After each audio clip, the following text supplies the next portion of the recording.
Today, we're going to take a concept you think you know inside and out, distance, and we're going to flip it completely on its head. We're diving into the surprisingly flexible and powerful idea of a metric space, which is really just a mathematical framework for measuring, well, pretty much anything you can imagine. Okay, so let's just start with a super basic question. You want to get from point A to point B. How do you measure that distance? Your first thought is probably to just grab a ruler, right? Measure the straight line. And you're not wrong, but what if a straight line just isn't an option? Imagine you're in a city, right? A perfect grid of streets.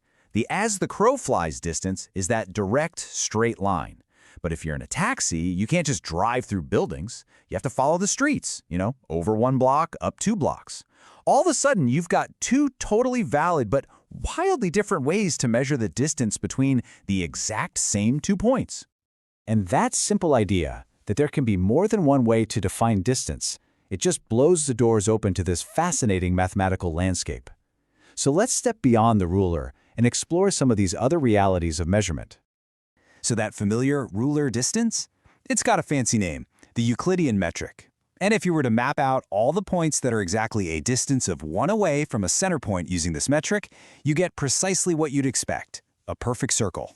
Nothing surprising here, yet. But what about our taxi? That's called the Manhattan metric. Now, here's where things start to get fun.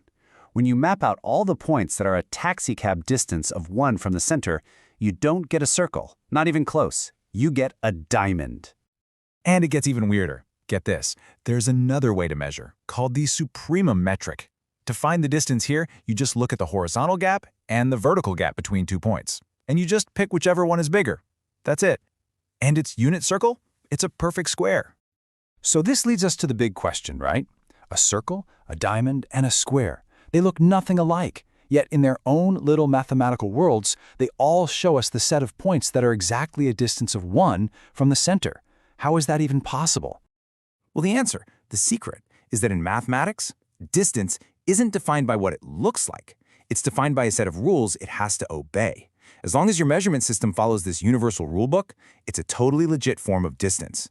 And that brings us to the 4 rules. And here they are. And honestly, they're just common sense. First, no negative distance. Simple enough. Second, the only way the distance between 2 things is 0 is if they're the exact same thing. Third, it's a two-way street. Distance from A to B is the same as B to A. And finally, the triangle inequality, which we can just call the no shortcuts rule. It just means taking a detour through some other point can never be shorter than the direct path. So here's the kicker. Anything that follows those 4 rules is a metric, a real, valid way to measure distance. And this is where the magic of abstraction really kicks in. Once we have this rule book, we can leave the world of dots on a map behind and start measuring things that seem, well, impossible to measure. That's right, I said functions. If we stop thinking of points as just dots and start thinking of them as any kind of object, we can apply our rules way more broadly. With the rules of a metric space, we can actually define the distance between 2 completely different functions. This is huge for fields like machine learning, where you might need to know how different 2 data models or 2 sound waves really are. And check this out. We can even borrow the same ideas we saw before. We could define one distance as the total area between their curves, kind of like the Manhattan metric. Or we could use a supremum-like metric that just finds the single biggest gap between them at any one spot. The big idea here is that we can now treat entire functions as if they're just single points in some new, huge abstract space. Okay, so what do we do with all this power? Well, once you can measure distance in any space, no matter how weird it is, you can start to talk about geometry. We can define what it means for something to be inside a set, on the edge, or outside. The fundamental building block for all of this is a concept called an open ball. It's simply the collection of all points that are less than a certain distance away from a central point. Think of it like a generalization of an open interval on the number line. A really good way to think about an open ball is as a neighborhood around a point. It's all the stuff nearby.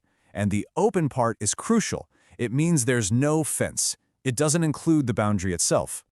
And with this idea of a neighborhood, we can get super precise about a point's location. A point is an interior point if you can draw a little neighborhood around it that's still completely inside the set. A boundary point is living on the edge. Any neighborhood around it has 1 foot inside the set and 1 foot out. And an exterior point is, safely outside. So why are we going through all this trouble? Defining neighborhoods in these weird, abstract spaces, because it allows us to build some incredibly powerful tools that can actually guarantee we can find solutions to certain kinds of really tough problems. One of these amazing tools involves something called a contraction mapping.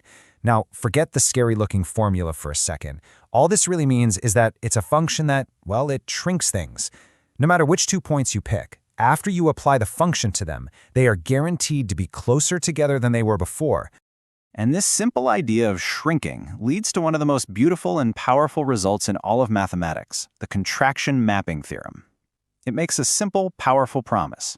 It says that if your space is complete, which is just a fancy way of saying it has no holes in it, and you have one of these shrinking functions, then there is one and only one point in that entire space that the function doesn't move, a unique, fixed point.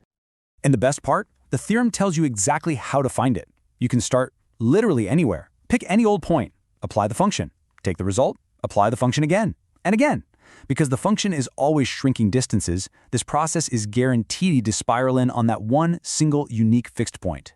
This is the logic behind so many algorithms that solve complex equations. So let's just take a step back and look at the journey we've just been on. It's such a classic example of how mathematics builds these incredibly powerful ideas from the simplest possible starting points. Think about it. We started with a ruler. Then we considered a taxi in a city. That led us to discover the universal rulebook for distance. Using that rulebook, we made this enormous leap to measuring the closeness of entire functions. And that abstract framework gave us powerful theorems that can guarantee solutions to real-world problems. And that really is the heart of it all. Mathematical abstraction isn't about making things more complicated just for the sake of it. It's about finding the essential underlying structure of an idea. By focusing on those 4 simple rules of distance, we found a single key that unlocks the hidden geometry in all sorts of unexpected places. We've fundamentally changed what it means to measure something. We've gone from rulers to rulebooks, and in doing so, we've built this new lens that lets us see structure and geometry in places we never even thought to look before. The only question left is, what else is it going to show us?